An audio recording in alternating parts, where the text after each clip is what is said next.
Welcome and thank you for joining Sleepy Whisper tonight. Please set your volume to a gentle level, lie down comfortably, close your eyes, and let silence surround you as we drift into sleep. This is the very first story in our Boring History for Sleep series, titled The Endless Planning of Prussian Officers. A slow, uneventful journey through history, just enough to carry you away from daily worries. If this voice helps you rest, don't forget to like and subscribe so we can meet again in the nights to come. The story of Prussian officers is not one of loud battles or sudden glory, but of endless papers, drafts, meetings, and reviews that stretched across years and often seemed to have no clear end. In the heart of the Prussian state, during the 19th century, military organization was treated less like a profession of arms and more like an endless science of arranging details, drawing charts, writing memoranda, and predicting what might or might not ever happen. The officers, trained in strict academies, were not just soldiers but clerks of an empire that valued order above all else.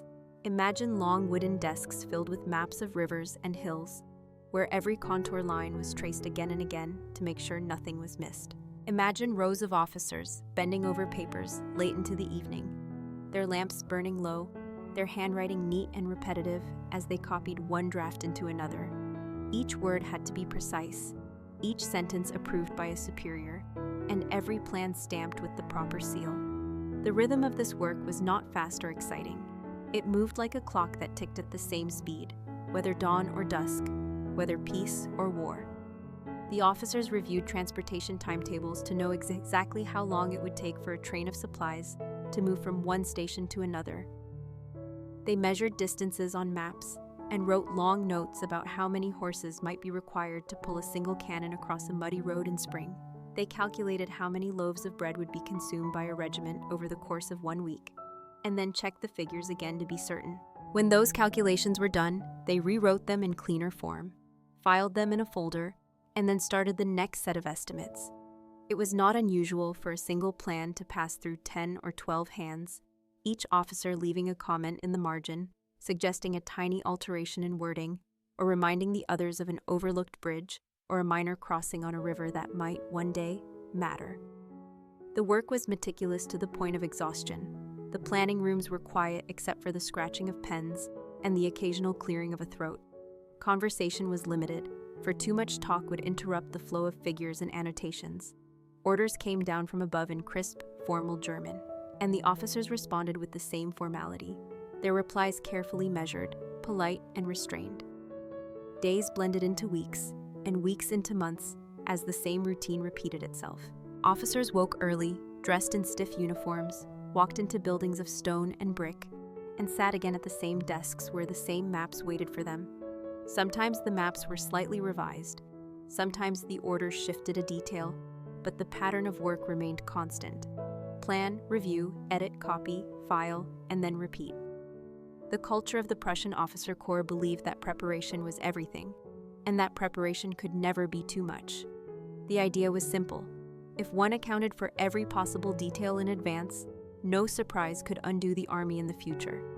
Yet the practice of it became a life of repetition, a daily exercise of patient endurance. Officers learned to accept that most of what they prepared would never be used. Entire shelves of plans gathered dust, never once consulted in war or peace. Still, the work continued because the system demanded it. There was pride in being thorough, pride in leaving no gap in the record, even if the plans sat unread. The fact that they existed was a reassurance to the state. Young officers entering the service quickly realized that their lives would not be filled with gallant charges or rapid maneuvers, but with long hours of study, endless tables of figures, and polite but firm corrections from superiors who insisted that even the smallest mistake in a column of numbers could not be tolerated. They adjusted themselves to the slow rhythm, some reluctantly, others with quiet satisfaction. To them, the army was not a battlefield, but a library of paper, and their weapons were ink, rulers, and compasses. Each morning began the same way. Papers were distributed, files opened, and yesterday's work was checked against today's instructions. At noon, there was a short break, then the cycle resumed. The hours were steady and predictable, with little variation, and the silence of the rooms often felt like a silence designed for sleep. This was not the chaos of war, but the calm monotony of administration. And yet, in that monotony, the officers felt they were serving something greater than themselves. Their endless planning, even if unseen, was considered a foundation of the Prussian state. To keep planning was to keep the state secure, to show loyalty through diligence. Thus they carried on, one line at a time, one map at a time, as if the act of planning itself was the true purpose of their profession. When one looks deeper into the lives of these Prussian officers, what emerges is not only the routine of paper and ink, but the culture of discipline that surrounded them at every hour of the day. The uniform was not simply clothing, but a symbol of order, pressed without wrinkle, worn with buttons polished until they caught the dim light of the lamps. Each officer carried himself in the same measured way, walking through corridors lined with stone, each step echoing against the walls, each salute exchanged with perfect timing. The planning rooms, filled with heavy oak tables, smelled of ink and dust, a mixture that seemed permanent, as though the very air of the place was made from paper. At these tables, men unfolded maps so large they covered the surface entirely, edges curling at the corners from repeated use. They leaned over these maps with compasses in hand, drawing arcs to measure distances, then writing figures in margins with deliberate strokes. A single calculation about the marching speed of a battalion might take an hour, for it had to be checked against the season, the condition of roads, the availability of wagons, and the endurance of horses. The officers were trained to think in such layers, never trusting a single assumption, always cross-checking until the figure seemed unquestionable. And when the figure was finally agreed upon, it was recorded in neat handwriting, then copied again in a cleaner version, then finally placed in a file that joined countless others on shelves that seemed to stretch without end. The process was not swift, and that was by design. The philosophy was that speed led to error, and error in war could lead to ruin. So the slowness became a virtue, a form of patience that was as much a weapon as any rifle or cannon. A visitor to such a room might have felt time itself move differently there, slower than outside, as though the walls contained not just men, but a particular kind of stillness. Days moved in a straight line, with little to distinguish one from another. The same officers sat in the same seats, reviewed the same types of plans, and spoke in the same restrained tones. Even the conversations seemed rehearsed, filled with formal phrases and cautious acknowledgments. If someone suggested a new approach, it was carefully debated, with notes taken, and then the matter often returned to the familiar method that had always been used. Tradition weighed heavily, and the corps believed that tradition was safety. New ideas could be dangerous, but repetition was solid, predictable, and loyal to the spirit of the state. For the officers, this loyalty was not questioned. They had been raised in schools where obedience was taught from the first day, where even the posture of a student's shoulders was corrected to reflect discipline. By the time they reached their posts, their habits were so ingrained that the thought of resisting the routine hardly occurred. To plan endlessly was to live rightly. To record details was to serve. And so they embraced the monotony not as boredom, but as duty. When evening came and the lamps were extinguished, they walked home through quiet streets, their boots striking the cobblestones with steady rhythm. At home, they ate simple meals, spoke little, and rested early, for the next day would be the same. There was no sense of adventure, no rush of uncertainty, but there was a calm certainty that tomorrow's work would mirror today's. And in that certainty, they found a strange kind of peace. Even the youngest officers, those who once dreamed of quick promotions and battle honors, eventually accepted this reality. They realized that the glory they had imagined was, in truth, replaced by another form of endurance, the endurance of patience. They learned to take pride in the small perfection of a well-drawn line on a map, in the precise alignment of numbers in a column, in the smooth sealing of a folder that contained weeks of careful calculation. It was not a grand prize, but it was a mark of belonging, a sign that they too were part of the endless mechanism. This mechanism, unseen by most of society, turned silently, keeping the state prepared for wars that might never come. And so the officers continued day by day, building a wall of paper against uncertainty, a fortress made not of stone or steel, but of files and figures. The fortress grew higher each year until it seemed eternal, and within its quiet halls the officers carried on their silent labor, steady as the ticking of a clock. Beyond the desks and maps, the life of the Prussian officer was shaped by constant drills of the mind. exercises that seemed as endless as the files they produced. Every problem was turned into a scenario, every scenario into a question, and every question into a table of figures. How long would it take for a regiment to march across a plain? How many wagons would be needed to carry supplies if the harvest failed in one province but succeeded in another? What difference would it make if the river flooded in spring or if the frost came earlier in autumn? Each of these questions led to more questions, and the officers were taught that their duty was not to provide one simple answer, but to prepare answers for all possibilities, no matter how unlikely. They drew up plans for wars that never happened, against enemies that never appeared, for movements that were never ordered. Yet the absence of these events did not make the work useless. In the culture of Prussia, the existence of the plan itself was a reassurance, a sign that the state was never unprepared. And so the officers labored, knowing that their plans might never leave the shelves, yet still believing that the act of preparing them was valuable. The rooms in which they worked had a rhythm that was almost ceremonial. Papers arrived in the morning, stacked neatly by clerks, who themselves had been trained to handle documents with exact care. The officers unfolded the files, read them in silence, marked them with precise notes, and passed them along in strict order. Each plan followed a path, from junior officers who calculated the first figures, to senior officers who reviewed them with stern patience, to generals who signed their names at the bottom without ever needing to look too closely at the details. It was understood that the system itself produced accuracy, and the accuracy was preserved by the layers of review. In this way, the officers became less individuals and more parts of a machine, their personalities hidden behind the neat columns of their handwriting. There were moments when a young officer might have wished for more freedom, might have imagined what it would be like to act without such layers of approval, but the culture around him quickly pressed those thoughts away, reminding him that precision and obedience were greater virtues than originality. The academy had taught them this from the first lesson, repeating again and again that the survival of the state depended on order, not inspiration. So the officers carried on, suppressing the desire for novelty, embracing the slow pace of repetition. Even when plans were reviewed for the 10th time, they treated the task as serious, checking each figure as though it had never been checked before. To them, patience was a kind of honor, and diligence a mark of character. And so the monotony became not just a condition, but a virtue, something to be proud of. In the evenings, after long hours of such work, the officers sometimes gathered for quiet meals in modest dining halls. Conversation rarely strayed far from duty. They discussed figures, supply routes, and the proper conduct of an officer, repeating lessons as though to reassure themselves that they had not forgotten. Laughter was rare, though not absent. It came in small bursts, quickly subdued, like a moment of sunlight on a cloudy day.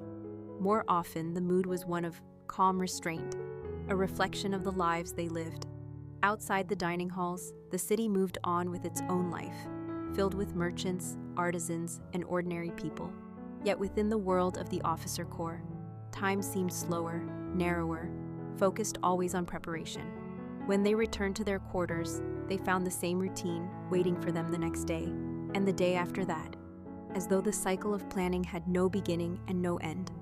Over time, the officers themselves began to resemble the system they served. Their speech became precise, their movements measured, their habits predictable. They carried themselves with a formality that never seemed to relax, even in private. Some might say that they had become prisoners of their own discipline, but they themselves would have denied it. To them, discipline was freedom, for it gave meaning to days that otherwise might have seemed empty. In the quiet of their rooms, with papers stacked neatly on tables, they felt they were serving the state in the highest way possible, by ensuring that nothing was left to chance. Thus the endless planning was not only a duty, but an identity. It defined them, shaped their thoughts, and filled their lives with a rhythm that was slow, steady, and unbroken. A rhythm that echoed through the long corridors of Prussian history. If one were to step into a Prussian planning office in the middle of a working day, the first impression would be silence. Not the silence of emptiness, but the silence of many men working in unison, each bent over his papers, each engaged in the same steady rhythm of reading, writing, and checking. The scratching of pens on thick sheets of paper created a constant background sound, faint but persistent, like the soft ticking of a clock. Occasionally, a chair creaked as an officer shifted his position, or a drawer was opened to retrieve another file. But conversation was rare. Words were measured, delivered in low tones, and always related to the task at hand. The atmosphere was one of complete concentration, and it gave the impression that the very air was heavy with duty. On the tables lay maps with carefully drawn borders, rivers traced in blue ink, mountains shaded in gray. Alongside these maps were tables of figures, neat columns that listed supplies, distances, and times. Each number had been checked and rechecked, not once but several times, for accuracy was seen as a form of loyalty. The officers believed that to miscalculate a single ration of bread was to betray the trust placed in them by the state. They took this responsibility seriously, not as individuals seeking recognition, but as servants of an ideal that valued order above all else. The hierarchy within these rooms was strict. Junior officers began the calculations, recording the first drafts.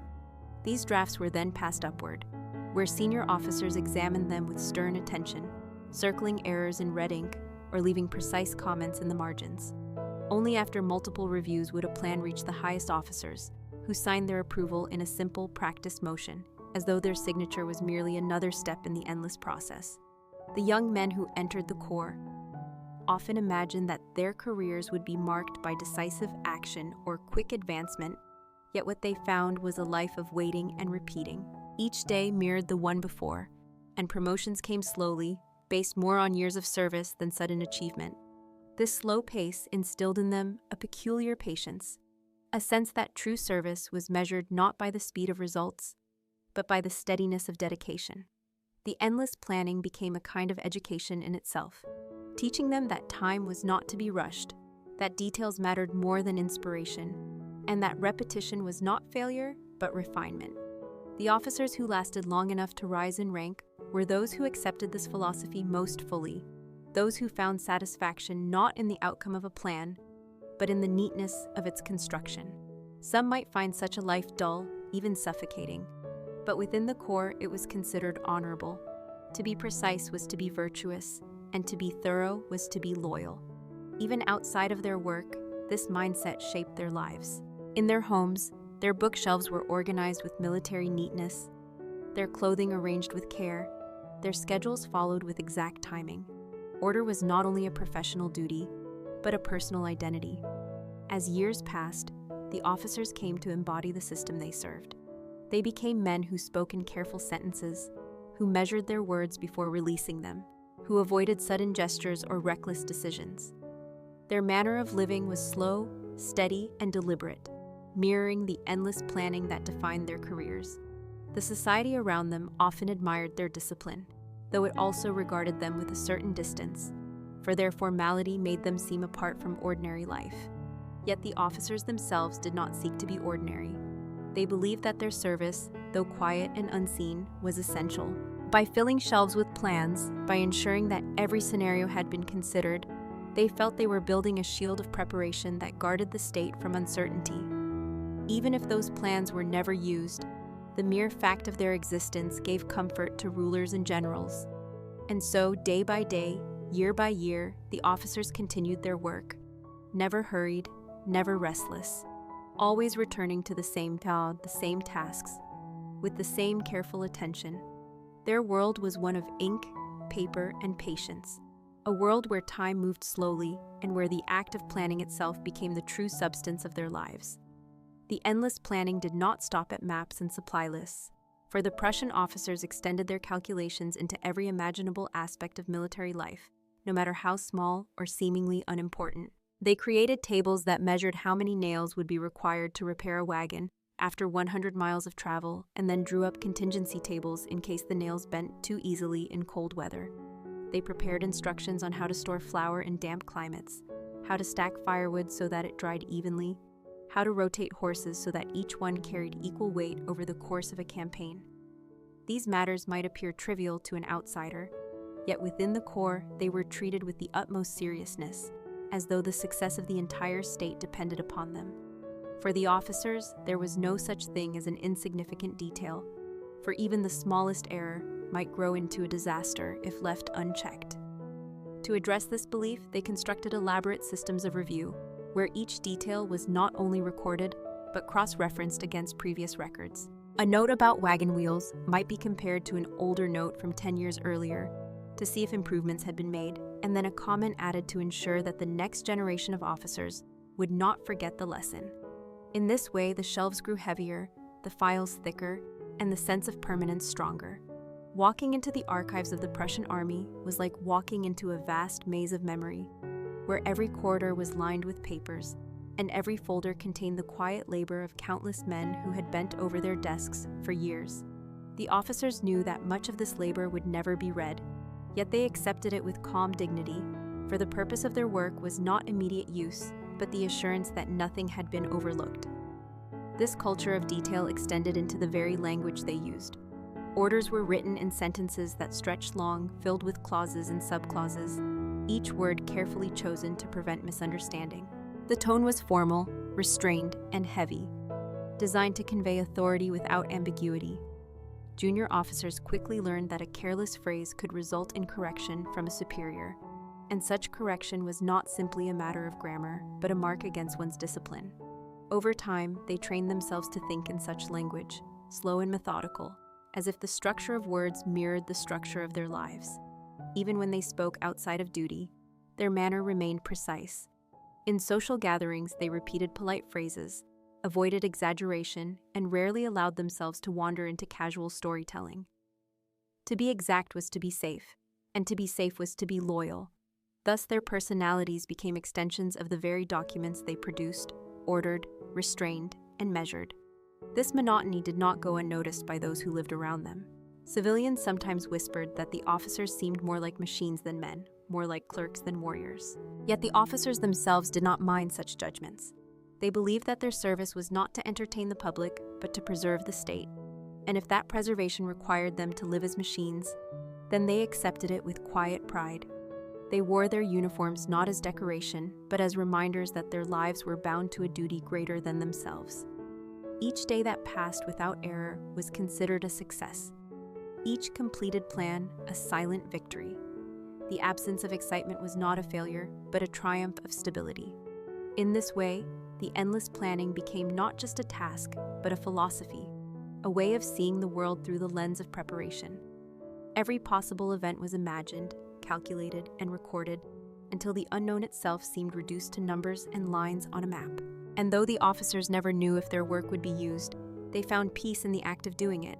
For in their eyes, the discipline of preparation was the highest form of service they could give. The life of a Prussian officer was so bound to the rhythm of planning that even their dreams seemed to echo with calculations, columns, and maps. Many who spent decades at their desks later wrote that their sleep was filled with images of roads stretching endlessly across the countryside, of rivers traced and retraced in ink, of trains moving along timetables that never seemed to end. The work followed them beyond the office, for it had become part of their very way of thinking. Even in ordinary life, they approached the simplest matters with the same habit of preparation. A trip to the market was considered in terms of routes, timings, and costs. A family gathering organized with notes and lists, as though a military campaign were hidden behind every domestic task. This blending of life and duty made the officer corps something separate from ordinary citizens. To outsiders, it appeared stiff, overly controlled, even humorless. But within the corps, it was a point of pride. Discipline was the essence of identity, and the endless planning was proof of loyalty. To plan was to belong, and to belong was to serve. Each officer carried this knowledge quietly, never questioning whether it was excessive, never wondering if another way might be possible.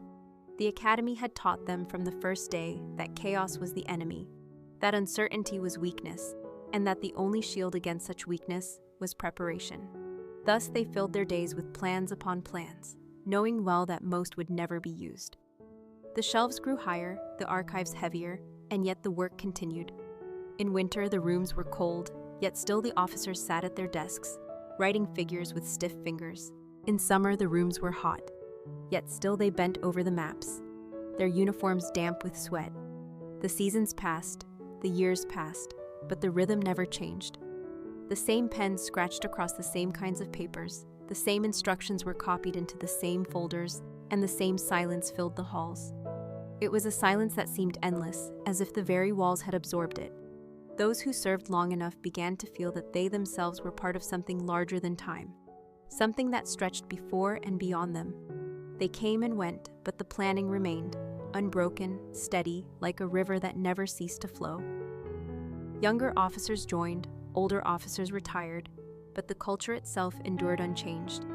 And so the endless planning took on the quality of a ritual, a daily act that connected one generation to another. It was not exciting, nor did it promise reward, but it provided a sense of stability that few other lives could offer. The officers found comfort in the predictability, in the knowledge that tomorrow would be the same as today, and today the same as yesterday. For some, this was a source of calm, a reassurance that they would never face the chaos of uncertainty. For others, it was a burden, heavy and unrelenting, but one they bore with dignity, for to bear it was to prove loyalty. In this way, the officer corps became a symbol of constancy, an institution defined less by battle and more by the quiet persistence of paperwork. The Prussian state may have risen and fallen with the storms of politics and war, but within the halls of planning the rhythm endured unchanged. And so the story of these officers is not a tale of sudden action or dramatic events, but of the slow passage of countless days spent in preparation, each one blending into the next, until the line between life and duty disappeared altogether. As the years stretched on, the endless planning of the Prussian officers came to resemble not only a duty, but a way of life that shaped the very rhythm of their existence. Morning after morning, they entered the same stone buildings, climbed the same narrow staircases, and walked into the same rooms where desks stood in orderly rows. The walls were lined with shelves filled with folders and volumes, each marked with neat labels, each representing months of work that might never again be read. The officers accepted this with quiet resignation, for the value of their labor was not measured in immediate use, but in the assurance that everything conceivable had been considered. They learned to think of themselves as part of a chain that extended backward into the past and forward into the future. The plans they wrote were not for their own use alone, but for those who would come after them, just as they themselves worked from the plans of those who had come before. This continuity gave their lives a sense of permanence, even as individual officers retired or died, for the system endured beyond any single man. To participate in that system was to belong to something greater than oneself, and so they embraced the monotony with a kind of pride. Within the planning halls, time seemed to flow differently. Days passed slowly, each filled with the same tasks of calculation, review, and copying. Yet when the officers looked back, years seemed to vanish into one another, as if the repetition had folded time itself into a single continuous moment. There were no dramatic shifts, no sudden events to mark the seasons, only the steady turning of pages, the steady scratching of pens, the steady arrival of new drafts to replace the old. Even the changes of politics, the rise and fall of leaders, the noise of events outside the walls, reached them only faintly. Inside, the rhythm of planning remained constant. This constancy had an effect on the men themselves. Their personalities grew quiet, their gestures restrained, their speech deliberate. They came to reflect the very system they served, becoming as methodical as the plans they produced. To outsiders, they sometimes appeared humorless or overly formal, but within the corps, this was seen as a mark of discipline. Discipline was the highest virtue, and monotony the proof of that virtue. To plan endlessly without complaint was to demonstrate loyalty, and loyalty was the foundation of their identity. It is said that even in their leisure hours, the officers could not escape this rhythm. When they gathered for meals, conversation often returned to matters of supply, logistics, and procedures. When they walked through the city, they observed the streets and bridges with the eye of a planner, noting how troops might move or how wagons might be delayed. Even in their families, their habits of order and calculation shaped their lives, from the arrangement of books on a shelf to the scheduling of household tasks. The line between duty and personal life grew thin until it all seemed part of the same endless preparation. Yet for the officers, this was not a burden, but a form of security. To live without surprise was to live without fear, and the certainty of repetition gave them peace. In their world, uncertainty was the true enemy, and preparation was the shield. And so the work continued, year after year, with a calmness that might seem unbearable to some, but was embraced by those who wore the Prussian uniform. For them, the act of planning had become not only a profession, but a philosophy, one that gave shape to their lives and meaning to their service. The endless planning was the rhythm of their existence, steady, patient, and unbroken, a rhythm that promised to continue as long as the state itself endured. The endless planning of Prussian officers was not limited to the confines of their offices or the walls of military academies, for it spread into every corner of the state, influencing the very culture of administration and governance. Civil officials admired the thoroughness of the officer corps and often borrowed their methods, creating their own tables of figures and elaborate sets of instructions that echoed the military style. In this way, the habits of the officers extended outward, shaping schools, factories, and even households, where order and routine were prized above all else. For the officers themselves, this influence only reinforced the sense that their work had meaning, even if their specific plans were never used in war. They could see that the discipline of endless preparation had become part of the character of the state, and that their daily labor contributed to a culture of precision that reached far beyond the barracks. Inside the planning halls, the work carried on without change.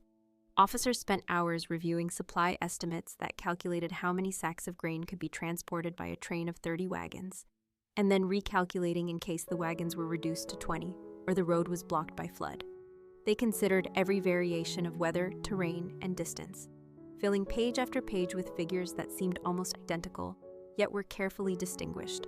The result was not simply one plan, but a whole library of possible outcomes, each filed in its proper place, ready to be retrieved should the occasion arise. And yet, more often than not, those folders remained untouched, gathering dust on shelves while the officers continued to prepare new ones. This was not seen as failure, but as success, for the existence of the plans was enough. To prepare was to protect, even if the plans were never tested. The officers internalized this belief until it became second nature. They no longer asked whether their work would be used, only whether it was complete, accurate, and orderly. A plan that was never consulted could still be perfect, and perfection itself was considered a kind of victory. Day after day, they pursued this perfection with quiet patience. The seasons shifted, snow giving way to spring, heat giving way to autumn, yet the rhythm within the planning halls remained the same. New recruits arrived, eager at first, then subdued as they adjusted to the slow pace of life.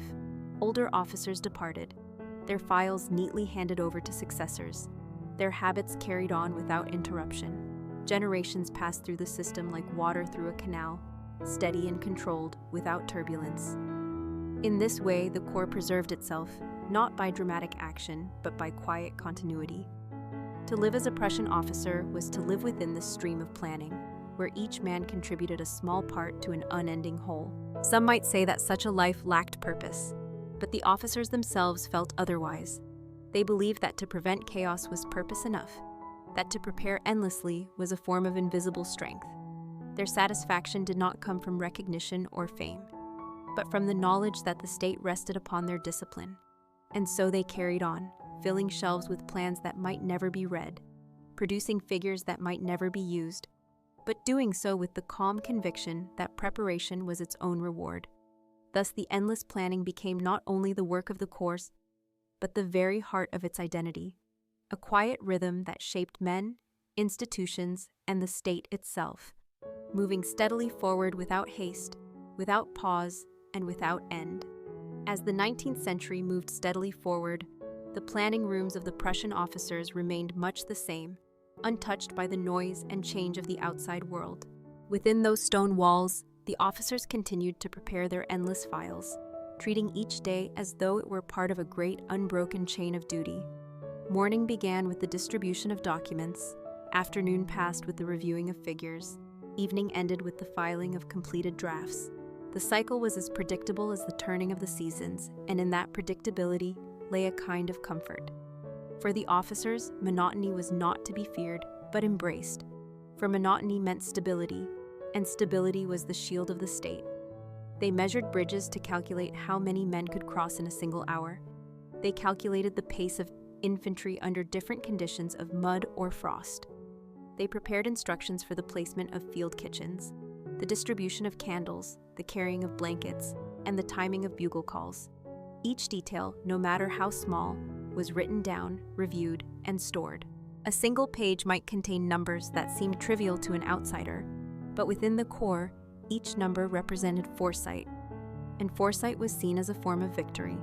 Officers trained themselves to think always in terms of possibilities, to imagine not only what might happen, but what might follow after.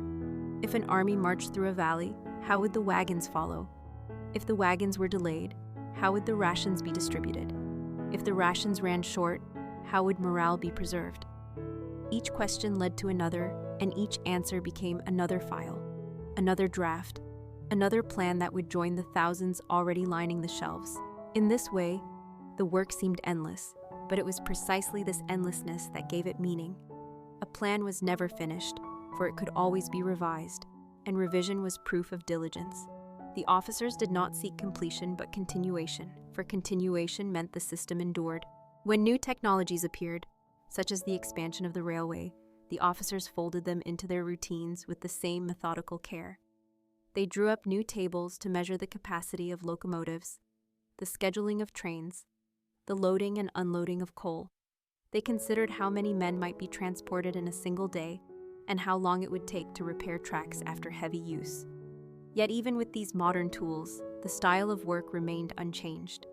The officers did not rush to innovation, but absorbed it slowly, cautiously, until it became just another part of their quiet calculations. Time itself seemed to slow within the planning halls. Outside, cities grew, industries expanded, politics shifted, but inside the rooms of the officer corps, the pen still scratched across paper in the same steady rhythm as before. Generations of men passed through the system, but the culture remained constant. To join the corps was to step into a tradition that was older than oneself, to take one's place at the desk, and to continue the work that had been carried out for decades. Even the personal ambitions of the officers were shaped by this culture. Few expected rapid promotion or dramatic recognition. Instead, they sought approval in the form of neat reports, accurate tables, and the absence of error. Success was defined not by glory, but by precision, not by triumph, but by patience. In this way, the endless planning became not only a duty, but a philosophy of life. It taught the officers that progress was slow, that security was built on repetition, and that preparation was itself a kind of strength. And so they labored on, filling shelves with plans that stretched into the future, trusting that their steady rhythm, quiet and unseen, was what kept the state secure. In the final view of their long tradition, the endless planning of Prussian officers can be seen not as a sequence of isolated tasks, but as a way of life that bound generations together in the quiet rhythm of preparation. Their desks, their maps, their ledgers, and their endless files became the furniture of their existence, objects as familiar as their own uniforms. A young cadet entering the academy would soon learn that his future was not the sudden clash of battle.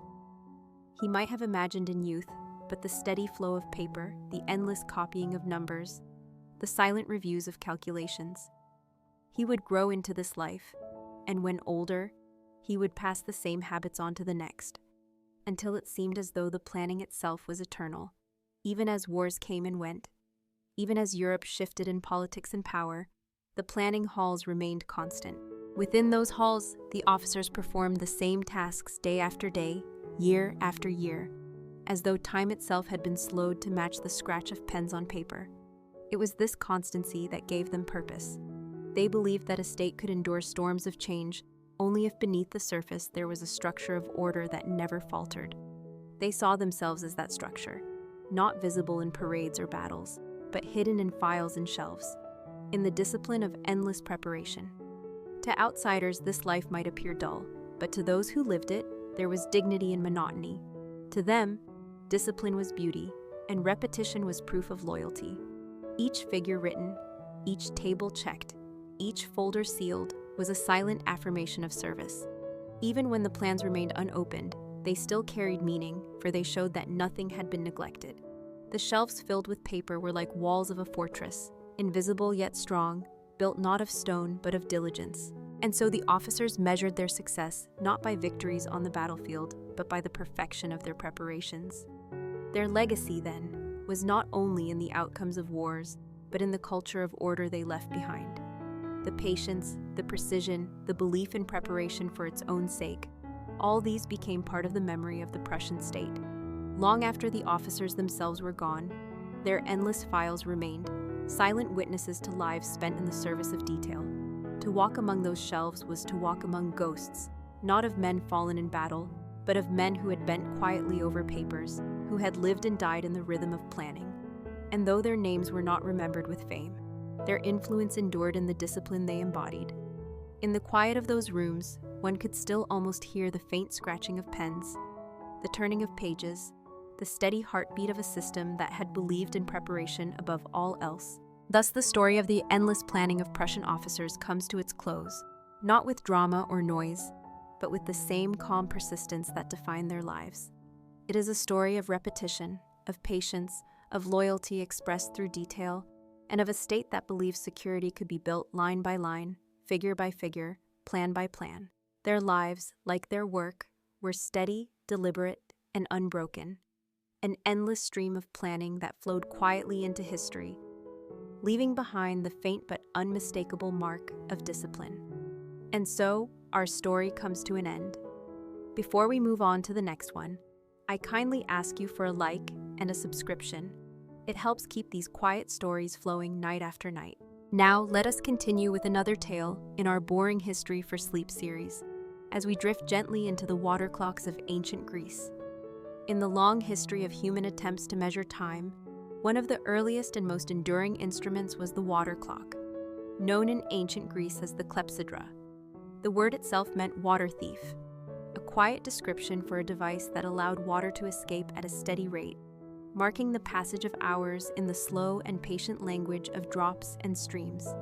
The Greeks did not invent the idea, for similar devices had been used in Egypt and Mesopotamia, but they perfected it, refined it, and gave it a central place in their daily and civic life. The water clock did not strike loudly like a bell, nor did it shine with mechanical gears, but it whispered time through the sound of trickling water, a rhythm so constant that it blended into the background of the day. In Athens, the clepsydra became an essential tool in the courts of law, where speeches and trials needed to be timed carefully to ensure fairness. A jar of water, filled to a marked level, would be set on a stand, and as the water flowed out through a narrow hole at the bottom, the length of the speech was measured. When the jar was empty, the speaker's time was finished, no matter the strength of his arguments. This practice gave the water clock a reputation as an impartial judge, for it could not be persuaded, bribed, or hurried. Its flow was steady, indifferent to passion or rhetoric, and so it became a silent guardian of order in the noisy debates of the city. Beyond the courts, water clocks were used in other public settings, marking the hours of assembly, the timings of rituals, and the schedules of festivals. They were not perfectly precise by modern standards, for the rate of flow could be affected by temperature, pressure, and the shape of the container. But in the eyes of the Greeks, they represented a remarkable achievement, the ability to control and measure time itself. For a culture that valued order and proportion, this mastery over the invisible flow of hours was both practical and symbolic.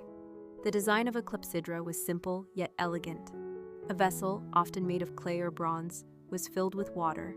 At the base, a small hole was carefully drilled, allowing water to escape in a slow stream. The rate of flow was observed and marked, sometimes with lines inside the jar to indicate the level of water at given intervals.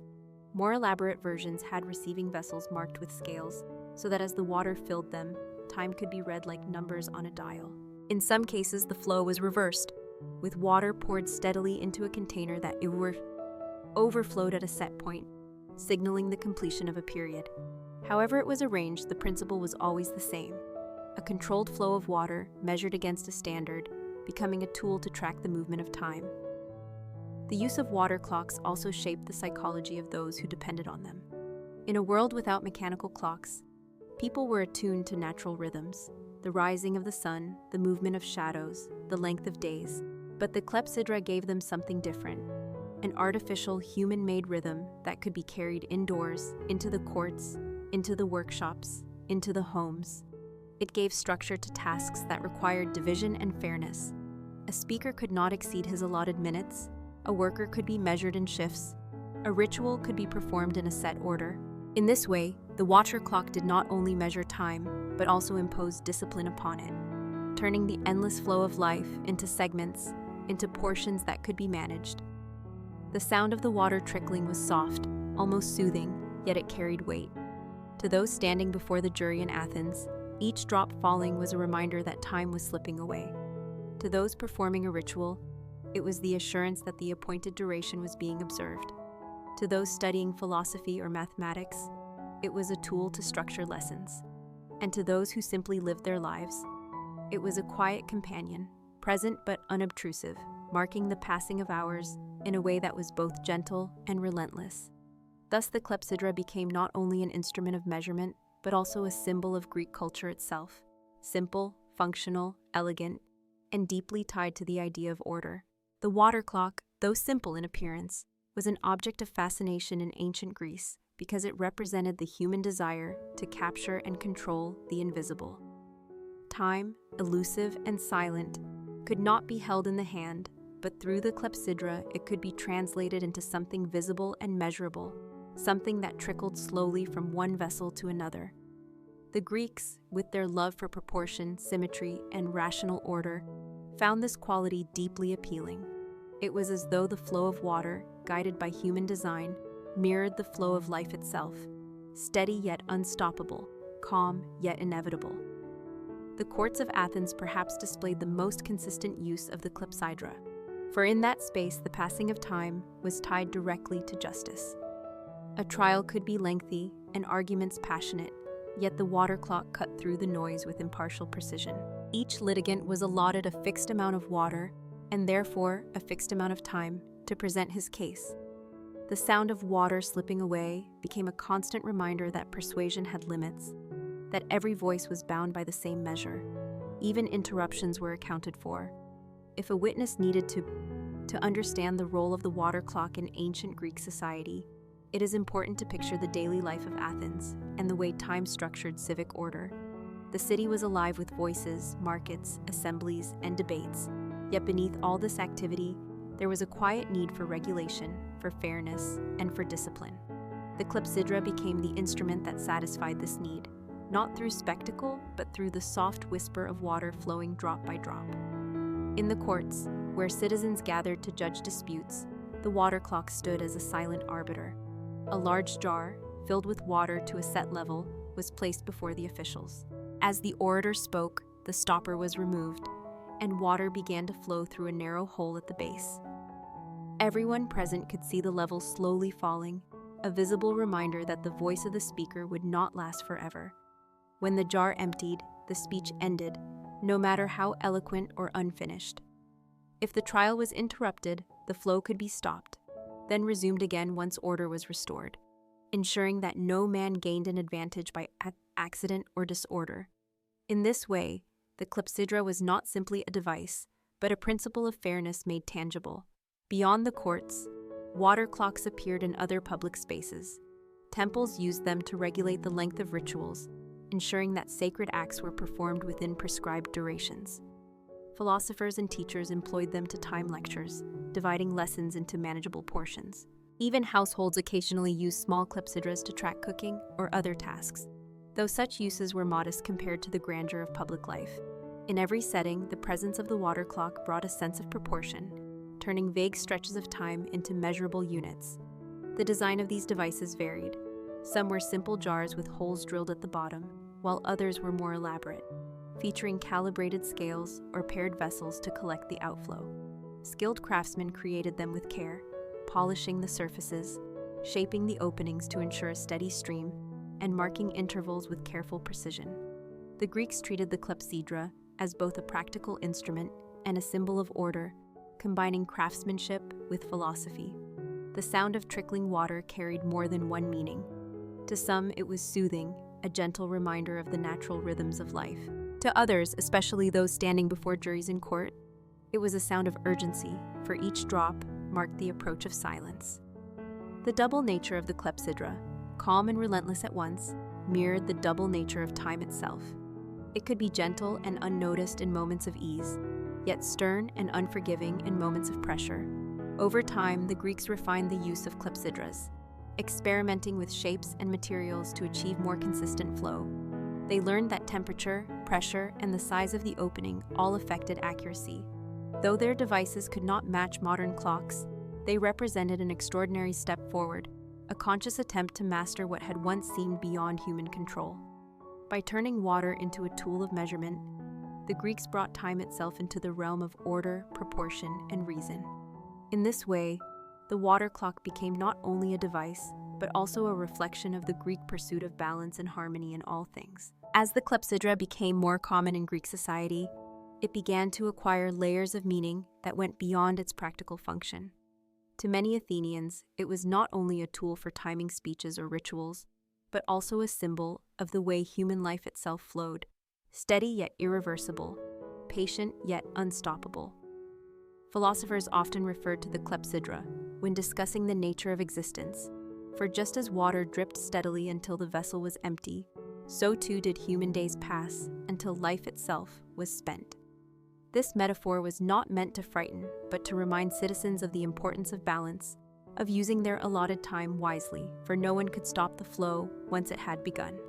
In the courts, the water clock maintained its place as the silent judge, equalizing men of wealth and men of modest means, since no citizen could extend his voice beyond the measured outflow of the jar.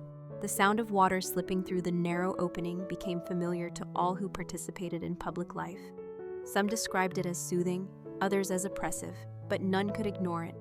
The jurors, seated in rows, would watch the level drop, aware that their patience was guided not by whim, but by the impartial stream. This practice created a culture of discipline, where speakers were forced to shape their words carefully, to plan their arguments within the bounds of time, to accept that passion could not overrule structure. The clepsydra thus taught lessons not only of fairness, but of moderation, reminding men that eloquence, like water, must be measured. Beyond Athens, other Greek cities adopted similar practices, though each shaped them to local traditions. In some places, the clepsydra marked the hours of the marketplace, helping merchants open and close stalls at consistent times. In others, it regulated the length of religious ceremonies, ensuring that no festival extended beyond its appointed span. Mariners sometimes used portable versions to measure watches at night, while scholars employed them to divide study into regular intervals. In every case, the water clock represented the same idea, that human affairs should be governed by order, not chaos. The devices themselves grew more sophisticated over time. Some were built with receiving basins marked with lines, allowing observers to track levels more precisely. Others employed floats that rose with the incoming water, connected to indicators that pointed to scales of time. Though still limited by the science of the age, these innovations showed the ingenuity of Greek craftsmen who constantly sought to refine accuracy. The clepsydra thus stood at the meeting point of art, science, and philosophy, a humble jar transformed into a mirror of Greek ideals. Its steady trickle accompanied daily life, unnoticed by some, revered by others, but always present. To walk through an Athenian court or temple was to hear the faint sound of water, soft yet commanding, ordinary yet profound. It was the sound of order, the sound of time made visible. And for the Greeks, who believed that harmony and proportion were the foundations of existence, no sound could be more fitting. The endurance of the water clock in ancient Greece can be explained not only by its usefulness, but also by its quiet adaptability. It was a device that could exist in many forms, from the simplest clay jar with a drilled hole to more complex bronze instruments used in temples or public buildings. This range of designs allowed the clepsydra to be part of nearly every layer of society. A modest household might employ a small version for cooking or for dividing tasks, while a grand court of law relied on larger, carefully crafted models to regulate justice. The versatility of the water clock made it a constant presence, weaving its way into the fabric of daily life with the same calm persistence as the water that flowed through it. In Athens, one could not pass through the civic spaces without encountering its influence. To the orators who filled the courts with their voices, the clepsydra was both companion and adversary, a silent reminder that their skill would be tested not only by their words, but by their ability to shape those words within a measured span. To the jurors, it was a guardian of fairness, preventing eloquence from becoming tyranny. To the common citizen, it was a symbol of order, proof that even in the noise of debate, there was structure. And yet, for all its importance, the water clock remained humble, never ostentatious, never demanding attention, but serving its role quietly in the background. The Greeks, who valued moderation, saw in the clepsydra an object that embodied their ideals: functional, balanced, and free from excess. Its very simplicity was its strength, for it relied not on complicated gears or elaborate decoration, but on the universal flow of water, a natural element made to serve human order. This humility also carried a philosophical lesson. Just as the water clock performed its duty without display, so too did the Greeks believe a virtuous citizen should serve the city without seeking glory. The slow, steady trickle of water became a metaphor for the slow, steady practice of virtue, small actions accumulating into a life of order and meaning. Over time, the clepsydra even entered Greek thought as a symbol of mortality. Philosophers compared the draining of the vessel to the draining of human life, each drop a reminder of passing days. To live wisely was to accept this flow, to use the time allotted before the jar emptied. In this way, the water clock was not merely a tool of measurement, but a quiet teacher, reminding those who watched it that time was precious, limited, and beyond control. Yet the mood it created was not one of fear, but of calm acceptance. Just as no man could stop the flow of water, no man could stop the flow of time, and the wisest course was to live within its rhythm. Thus the clepsydra, through its humble design, became deeply woven into both the practical and the philosophical life of Greece. It ticked away silently in courts, temples, homes, and mines, leaving behind no grand monuments, no towering remains, but instead a gentle legacy of order, proportion, and discipline that endured long after the jars themselves had crumbled into dust.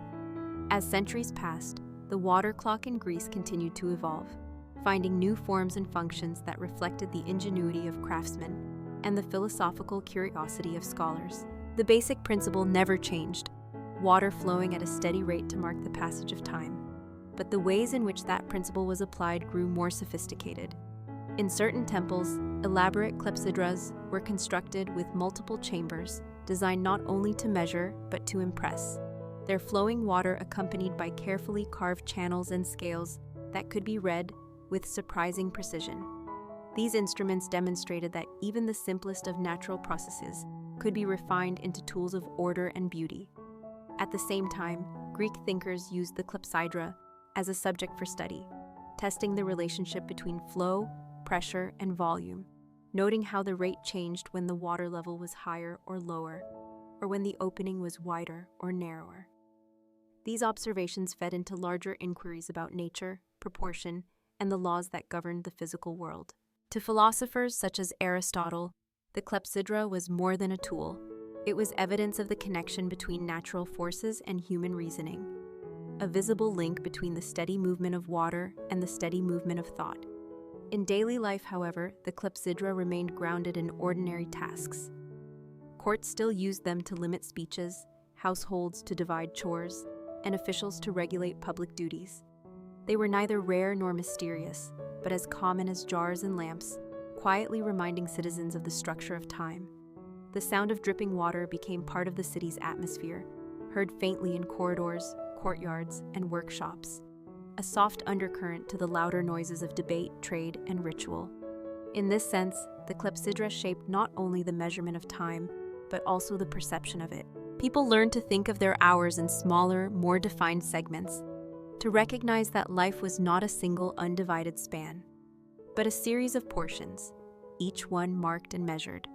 This habit of thought encouraged discipline, for when time could be measured, it could also be organized. The Greeks prided themselves on such order, seeing it as a mark of civilization itself. The water clock, in its quiet persistence, reinforced this pride by making the invisible visible, by turning the flow of life into something that could be observed and managed. And yet, despite its importance, the clepsydra remained modest in appearance, never imposing, never dominating. It asked for no attention but gave structure to everything around it, a paradox that perhaps explains its endurance. For the Greeks, it was enough that the device worked, enough that it allowed life to be measured with fairness and proportion. In its quiet way, the water clock became a symbol of the balance between nature and society, between necessity and invention, between the unstoppable flow of time and the human desire to live within it. When one considers the water clocks of ancient Greece, it becomes clear that they were not only tools of measurement, but also instruments that revealed the mindset of a civilization devoted to order, balance, and rationality. The Greeks were not content to live by the rising and setting of the sun alone, nor by the shifting of shadows on stone sundials. They wanted time to be brought into human spaces, indoors, where debates were held, where rituals took place, where learning was exchanged. The clepsydra made this possible. It translated the silent, immeasurable flow of life into a trickle of water that could be observed and trusted. In the courts of Athens, its presence was constant. Every citizen who stood to speak, whether rich or poor, powerful or humble, found himself subject to the same slow draining of the vessel. The jurors did not look to the orator alone, but also to the level of water that slipped lower with each passing moment. This impartiality was part of its power. The device could not be persuaded, bribed, or deceived. Its trickle was beyond rhetoric, beyond emotion. It was fairness made tangible. And in this way, the clepsydra became part of the fabric of democracy itself, ensuring that each voice, no matter how passionate, was bound by the same measure. Philosophers, too, reflected on the meaning of the clepsydra. They saw in it a metaphor for human existence. For just as the vessel slowly emptied, so did the days of a life. No one could add drops back into the jar, just as no one could regain lost time. This reflection did not inspire despair but discipline, a call to live wisely, to shape one's life with the same care that an orator shaped his words within the measure of the clock. The symbolism of the clepsydra extended into art and literature, where references to dripping water evoked not only the passage of hours, but also the inevitability of destiny. Craftsmen, meanwhile, took pride in refining the devices, experimenting with materials and shapes, polishing the surfaces, marking lines, and adjusting openings until the flow was as steady as possible. Each improvement was a statement of Greek ingenuity, a blending of practical skill with philosophical reflection. To own or to use a well-made clepsydra was to participate in a tradition that connected daily tasks to the larger ideals of civilization. Even in households, the water clock made its quiet mark. A small jar might regulate the length of a lamp's burning, or ensure that a servant prepared a meal within the proper span. In such modest settings, the clepsydra was not a grand symbol, but a simple aid, yet its presence reminded all who used it that time was something to be respected, portioned, and not wasted. In temples, its role took on a sacred dimension, for rituals performed with measured duration carried the weight of order before the gods. The priests, no less than the orators, trusted the impartial stream, believing that a rite performed too quickly or too slowly might lose its power. Thus the clepsydra bound together civic, domestic, and sacred life with the same steady rhythm. To walk through Athens was to hear, faintly and constantly, the trickle of water, a sound soft enough to be overlooked, yet firm enough to shape behavior. In this way, the clepsydra became more than a device. It became a background presence, a subtle guardian of order whose influence endured long after the water itself had vanished into the earth. The continued presence of the clepsydra in Greek life shows how a simple device could become deeply woven into the habits and expectations of a people. To the Greeks, time was not only a natural cycle marked by the heavens, but also a human arrangement that required fairness and proportion. The water clock gave form to this belief by making the invisible flow of hours into something that could be seen and heard, a stream of drops falling with patient regularity.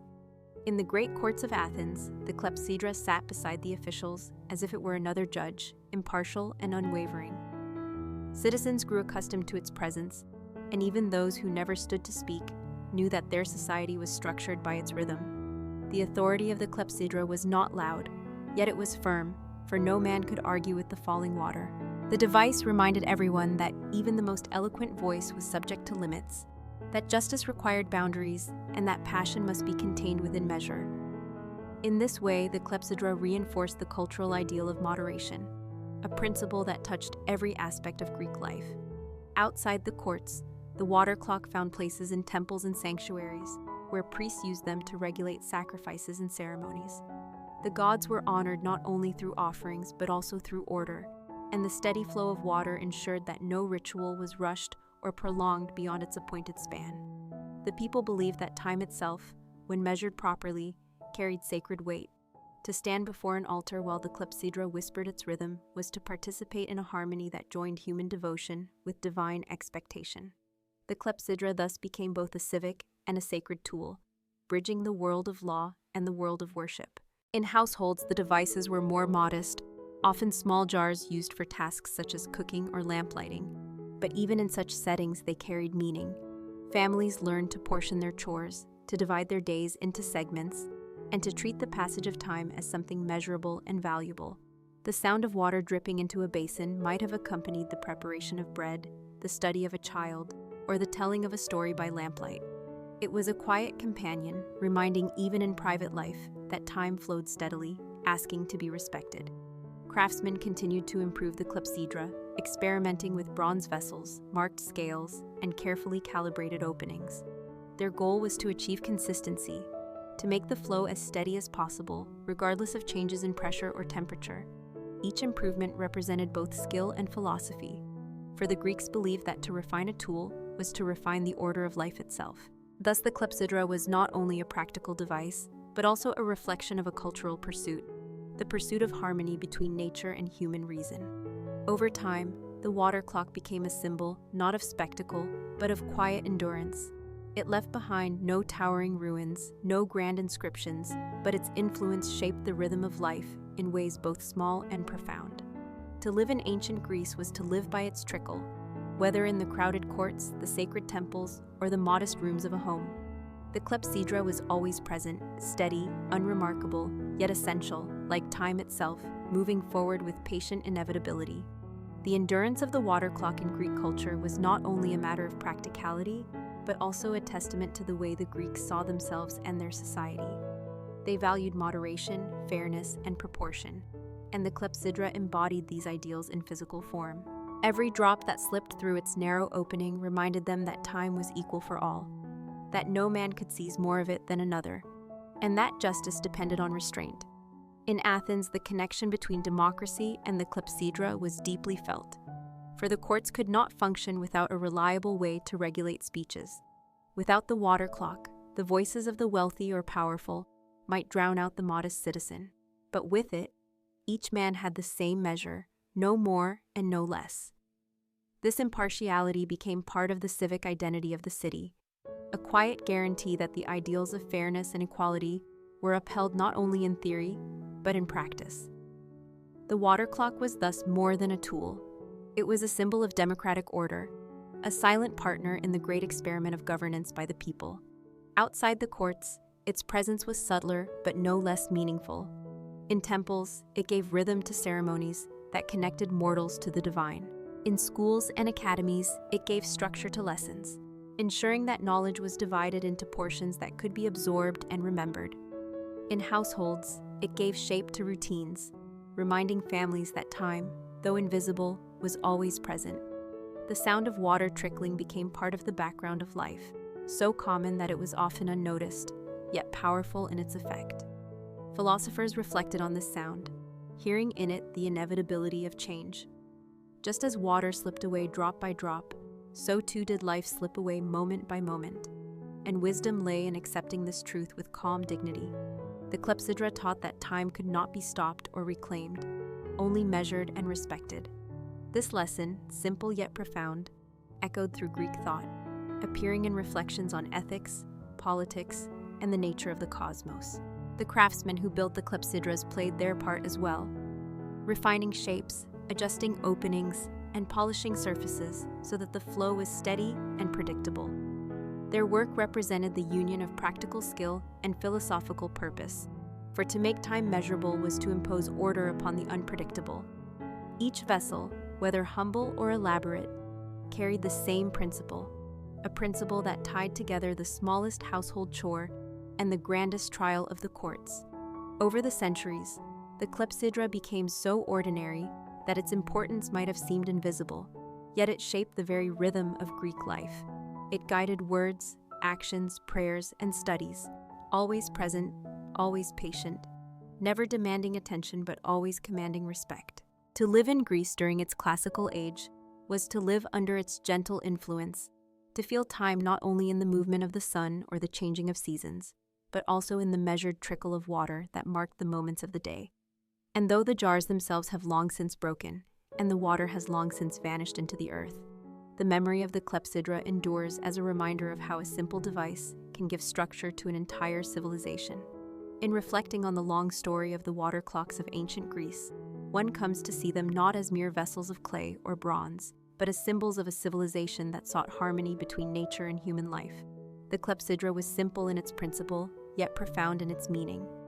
Water, flowing as it always had, became the servant of order, captured and released with purpose, marking time not with noise or spectacle, but with quiet inevitability.